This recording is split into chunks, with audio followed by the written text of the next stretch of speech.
On va voir que cette courbe en rouge peut être aussi utile pour la rotation, de façon à avoir une bonne rotation. Alors pour cela, d'abord la première chose que je vais faire, c'est que je vais prendre la courbe qui me permet de faire des rotations, donc autrement dit les flèches ici. Et ce que je vais vous montrer, c'est que lorsque je me mets à tourner la balle, on peut voir que la courbe en rouge suit. Alors ça, c'est ce qu'on veut. Et ça va être un indicateur, c'est-à-dire ça va nous aider pour la rotation de la balle, c'est-à-dire afin de savoir quel angle devra avoir la balle. Alors pour ça, je vais continuer un petit peu l'animation, peut-être l'affiner un petit peu. Alors, donc ce que je veux, ça va être un bond. Et après le bond, j'aimerais qu'il roule un petit peu sur le sol quelques frames. Alors je vais y aller exemple à frame 42. J'aimerais qu'elle aille ici, peut-être là. Donc ça nous donne ça. Alors là, vous inquiétez pas par rapport à ça. Ça sera un problème de tangente. On va le régler assez rapidement. Alors apparemment, ça serait selon l'axe Y, ça se met à descendre et ça se remet à monter. Donc tout ce qu'il y a à faire, c'est aller dans le Graph Editor, translation Y. Et là, on va regarder à quoi ça ressemble. Et le problème, il est là. Alors la première chose que je vais faire, ça va être faire un break tangent. Comme ça, j'ai cassé les tangentes. Et là, je vais pouvoir bouger ce manipulateur sans affecter celui-là. On veut surtout pas bouger celui-là. Alors, le manipulateur de gauche, ce que je vais faire, je vais le mettre en linéaire. Enfin, excuse-moi, de gauche, ça sera à droite exactement. Donc là, c'est fait. Et là, je conserve la même hauteur. On retourne à l'animation, on va regarder ce que ça donne. Donc j'ai le bon, et ensuite je reste toujours à la même hauteur. Parfait. Ensuite, à partir de là, c'est là que je vais pouvoir y mettre ma décélération. Donc ça va être selon l'axe, comme on peut le voir, ça va être cet axe-là qui est l'axe X, si je ne me trompe pas. Non, c'est le Z. Alors, selon l'axe Z, on va aller de ce côté-là, c'est-à-dire du côté droit. Alors, je retourne encore dans mon graph editor, translation Z.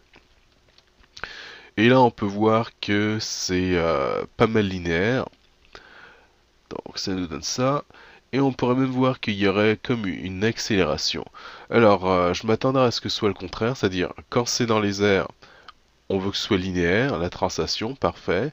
Et à partir du moment où on est en contact avec le sol, la vitesse devrait finalement diminuer à cause de la friction.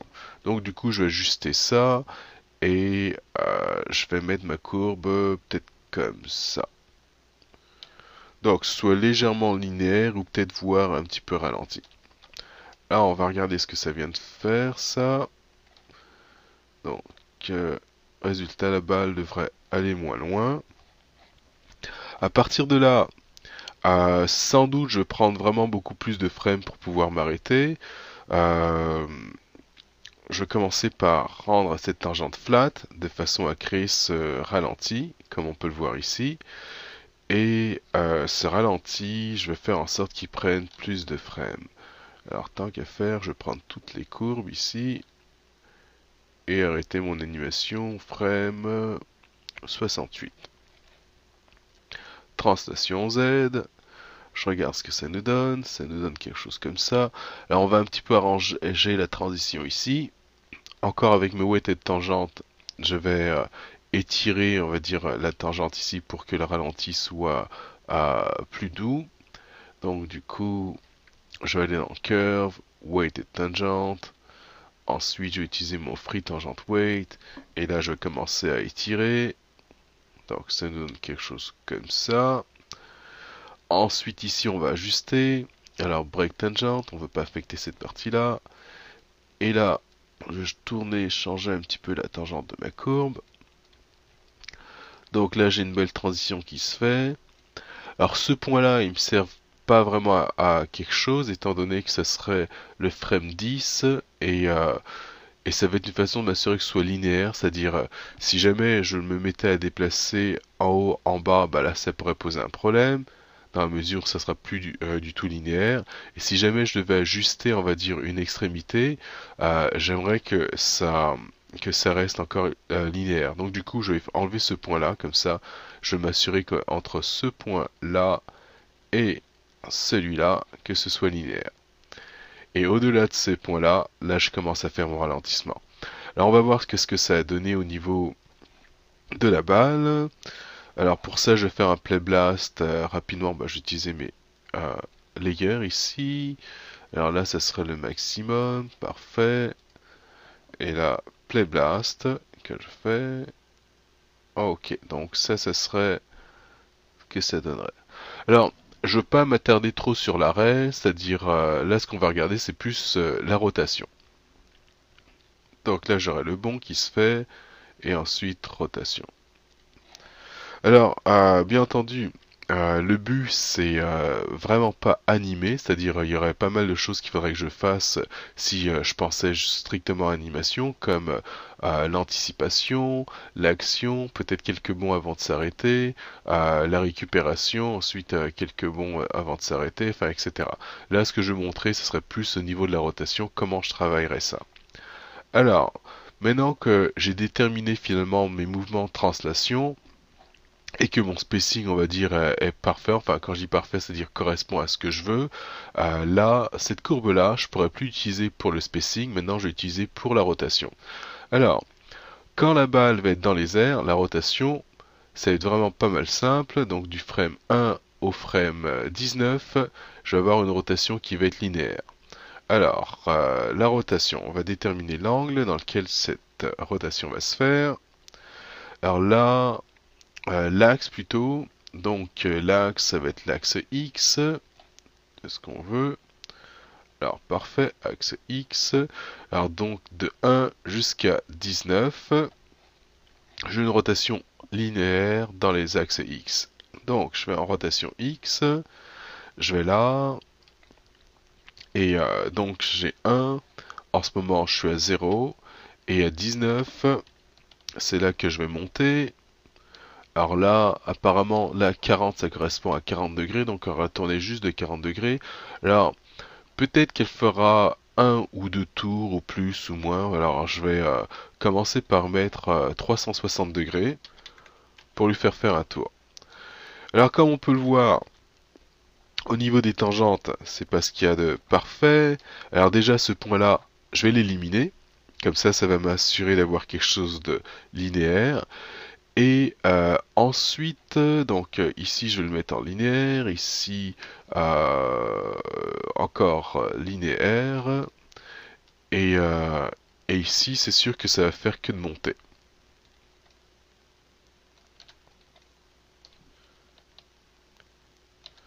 Alors on va voir ce que ça nous donne. Alors pour l'instant je regarde juste de 1 jusqu'à 19, c'est juste ça qui m'intéresse. Alors moi, est-ce qu'elle tourne dans le bon sens? J'ai l'impression qu'elle tourne dans le mauvais sens. Alors si c'est le cas, c'est pas grave, j'aurai juste à changer les valeurs. Alors ici, donc ça nous donne ça. Ok, elle tourne pas dans le sens que je veux. Comme là, ça devient... Enfin, ok, on va juste changer ces valeurs. Alors, rotation X dans le graph editor. Tac. Alors ici 360, bah, juste à mettre moins 360. D'ailleurs, on va essayer d'inverser carrément les valeurs. On imagine que les valeurs, elles sont bonnes, c'est celles que je veux, bah, elles sont juste inversées. Donc, ce que je vais faire, je vais prendre les clés qui sont là, et là, ce serait le champ valeur, et je vais multiplier les valeurs que j'ai ici et là par moins 1.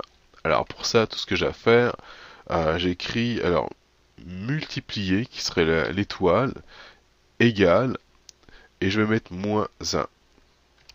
Et là, j'ai rapidement d'inverser mes valeurs, donc du coup, là, j'ai moins 360, et là, je sais pas ce que j'avais comme valeur, mais j'ai son opposé. On va regarder l'animation, voir ce que ça nous donne. Alors, c'est déjà un petit peu mieux, je sens que ça tourne. Maintenant, le problème, ça va être sur le sol, comme on peut voir ici.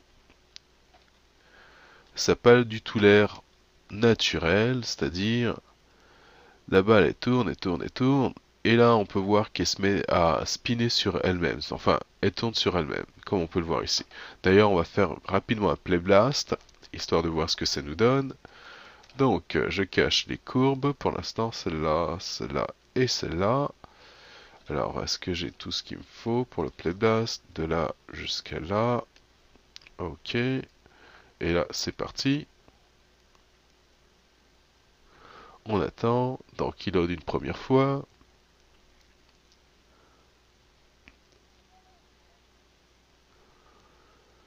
Alors déjà, j'ai le bon sens dans les airs, c'est bon. Et là, ce qu'il va falloir travailler, ce serait la rotation sur le sol, parce qu'on voit bien que ça suit pas du tout la translation.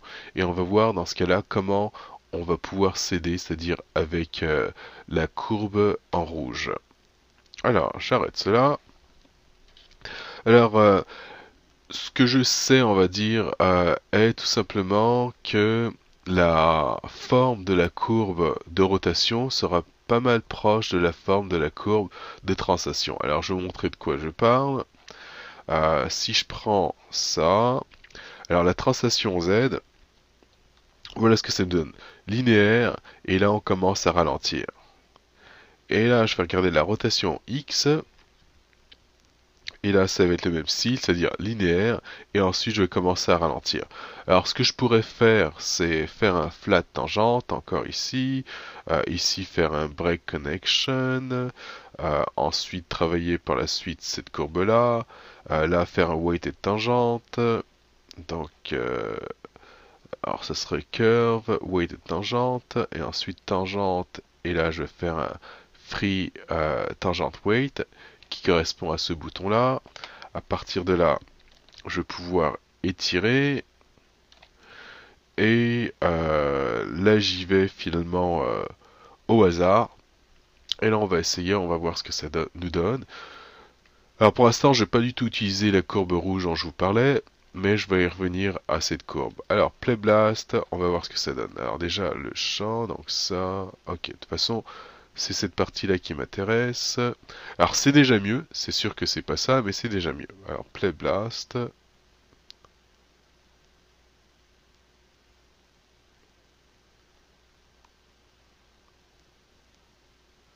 Ok. Alors on peut y croire. Ouais, ça a l'air quand même de rouler sur le sol. Quoique peut-être à ce niveau-là, elle va un petit peu vite. Alors maintenant, si je veux être précis, ce que je pourrais faire, c'est désactiver mon snapping. Comme on peut le voir ici, quand je vais du frame, on va dire 19 à 20. Donc c'est un petit peu saccadé. Alors ce que je vais faire, c'est désactiver le snapping. Alors pour ça, je vais aller dans mes options, mes préférences ici. Alors les préférences, alors je sais pas si vous les voyez, alors donc ça serait l'icône qui serait à côté de la clé enfin qui correspond au Toki. Sinon la façon longue, ça serait aller dans Window, General Editor, alors à moins que ce soit ici, alors Setting and Préférences, pour pouvoir ouvrir cette fenêtre. Ensuite, une fois arrivé dans ça, donc moi ce que je veux, ce serait le snapping, alors donc je vais aller dans mon Time Slider. Et ici, je vais pouvoir désactiver le snapping. Et en désactivant le snapping, ben, plutôt que d'aller directement de 19 jusqu'à 20, je peux voir comment se comporte la balle sur mon sol. Alors, j'y vais section par section. Alors, on imagine que ça, si ça me convient, ok, je laisse tel quel. Alors là, ça va. Alors peut-être ici ça va un petit peu moins bien. Alors, ça. En finale, la rotation n'était pas si mauvaise que cela. Du coup, je l'ai effacé de façon à en faire une autre, mais cette fois-ci en utilisant la courbe en rouge. Alors, pour vous montrer cela, je vais prendre le paramètre qui me permet de faire la rotation. Donc c'était la courbe, comme on peut le voir, celle-là. Rotation X. Et si on regarde cela, on peut voir que j'ai toujours ma courbe linéaire qui va du frame 1, comme on peut le voir ici, jusqu'au frame 19. Au-delà du frame 19, il se passe rien, plus aucune rotation. Je me mets de nouveau en vue de côté, là je commence au frame 19 comme on peut le voir, et là on n'a plus aucune rotation. Je vais changer les tangentes de mes courbes de façon à ce qu'ils me fassent des clés linéaires, ça va m'aider.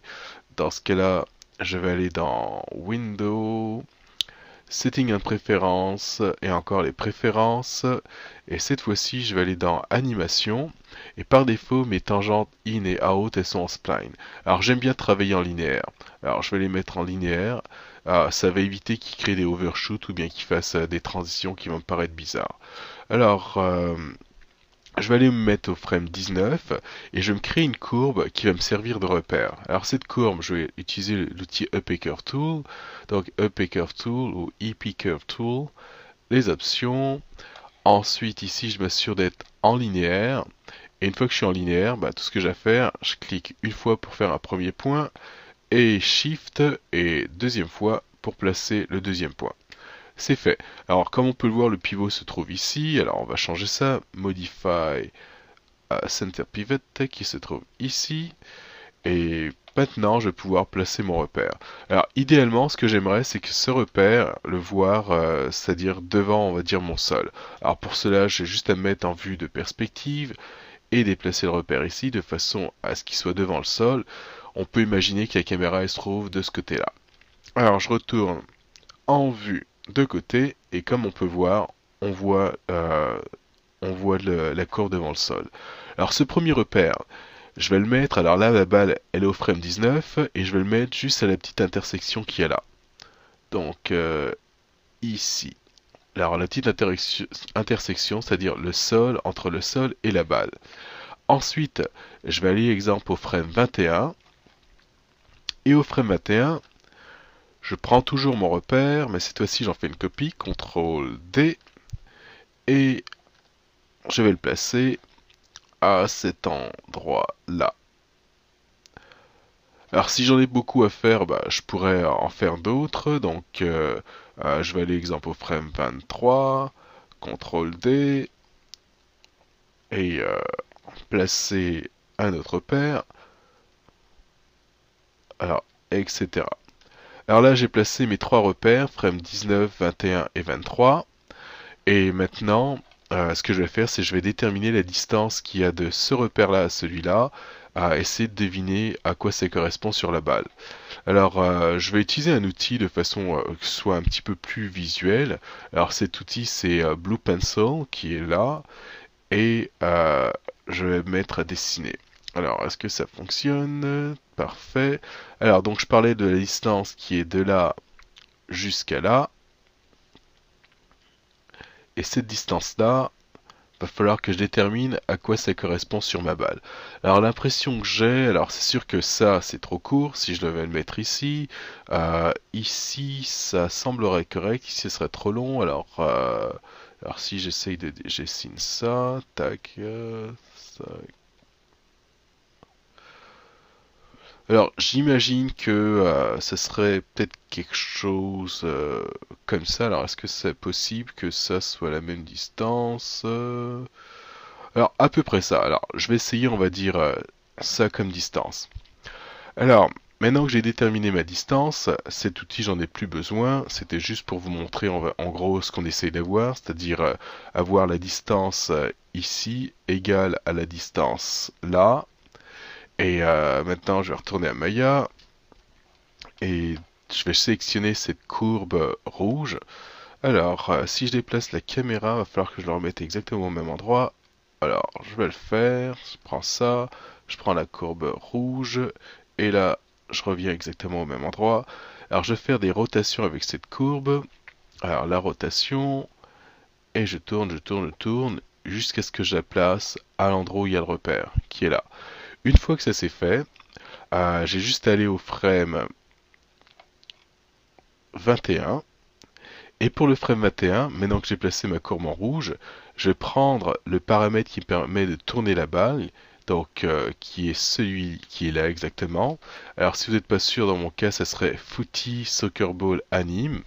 Et à partir de là, je vais utiliser encore la rotation et je vais tourner.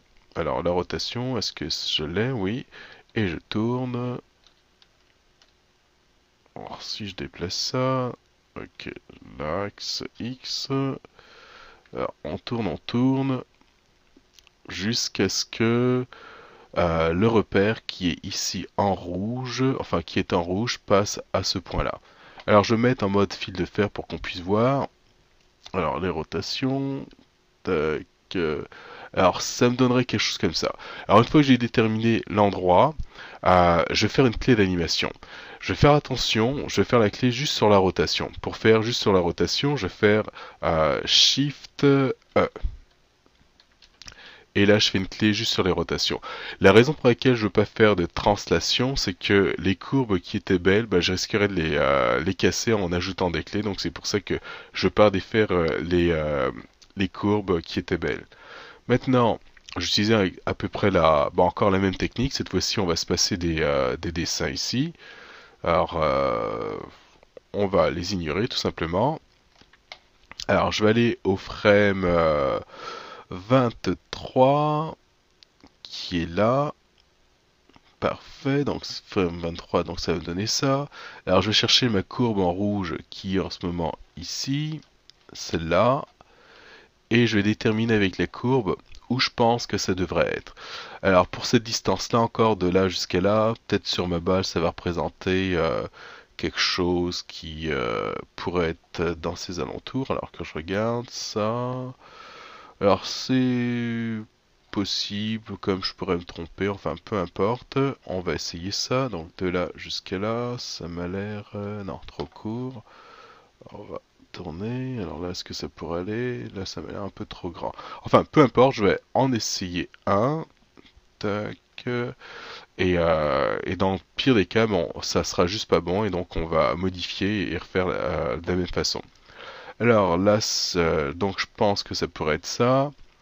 Je vais aller au frame 23. Maintenant, je vais prendre le paramètre, la courbe qui me permet de tourner la balle. Alors cette courbe, je pense que c'est celle-là. Alors Footy Soccer Anime, Footy Soccer Ball Anime. Alors pour qu'on puisse voir, c'est vraiment la flèche ici.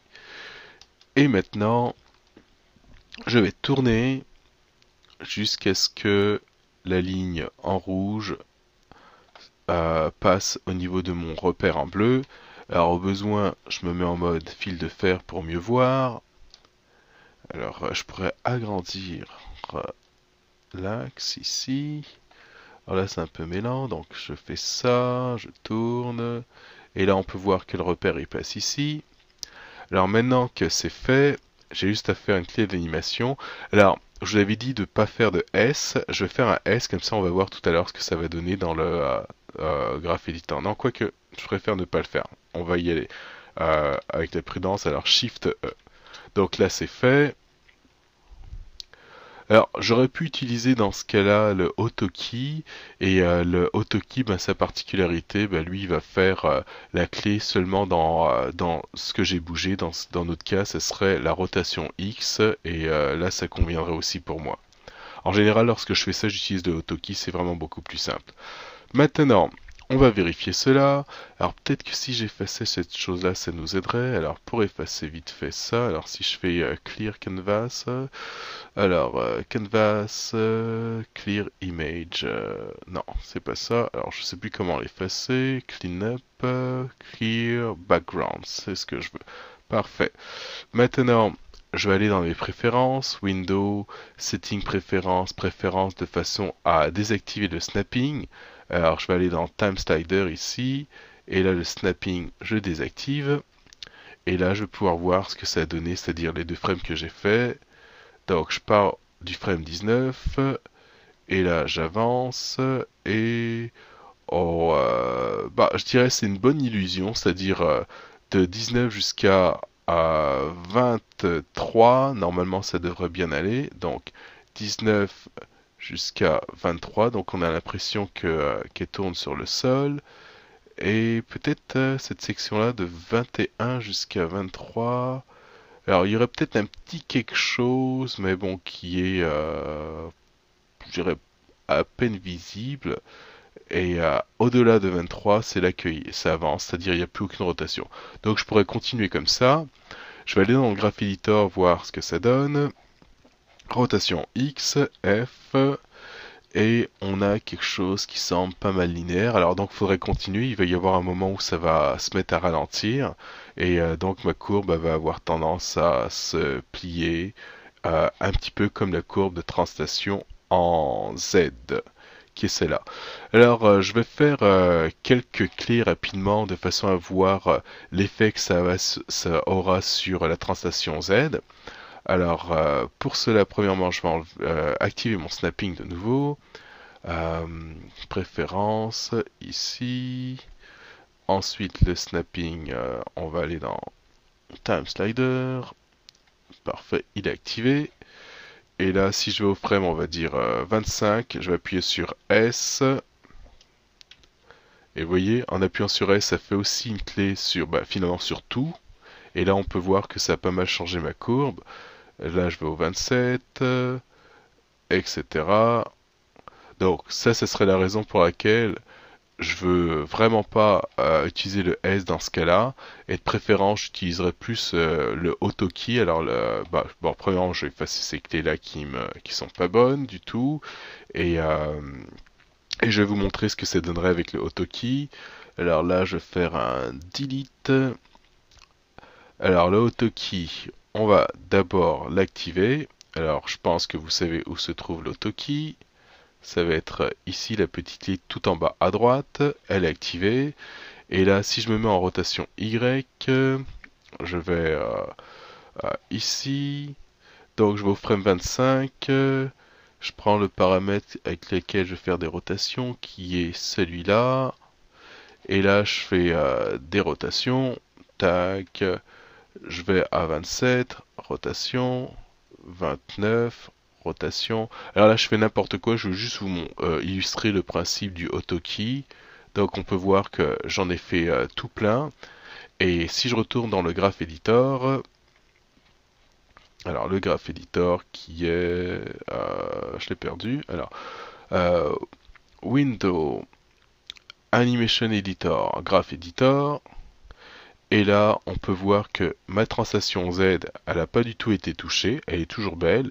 Alors que la rotation X, qui était ce que je touchais tout à l'heure, enfin ce que je bougeais, on peut voir que les keyframes ont été ajoutés.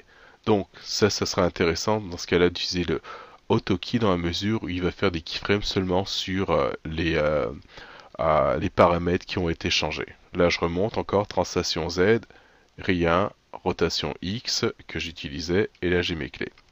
Alors je vais arrêter là pour cette partie-là, et on va continuer avec une autre vidéo qui vous montrera aussi comment créer des boutons dans le Shelf qui vont vous permettre de sélectionner rapidement les éléments tels que cette courbe, ou encore le disque, ou encore les deux en même temps.